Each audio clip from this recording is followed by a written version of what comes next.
sobrang nagustuhan ko yung palabas kasi aside from ito yung story ng trans man, talagang lalo si Mr. Allen Dizon nagawa niya yung pakiramdam ng birang isang trans man. Baka may pag-date. Single naman ako eh. Tol, kung gusto mo talagang makita ng tunay na magmamahal sa'yo, wag mo naman itago ang sarili mo. And then kung paano yung tamang kilos. Nandidiri ka pa sa akin? Ano mang kulay nito, laman ng puso. The way yung love scene nila ni Rian, napakaganda. Wala nang pag-asa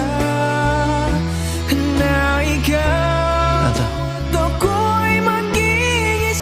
And also si Rian, napakita rin niya dito yung talagang kung paano yung mga hindrances, yung mga dapat nararamdaman na syempre hindi mo pa alam na trans man yung parang love interest mo. So meaning to say, pwede ka ma-inlove sa lesbian, Kahit sa baliw. sa fluid. So para sa akin, napakaganda niya. Sana suportahan ninyo kasi ito lang yung first na movie ng transgender man dito sa Pilipinas, na movie talaga siya. So sana panoorin nyo kasi worth it to. Worth it. Happy Pride!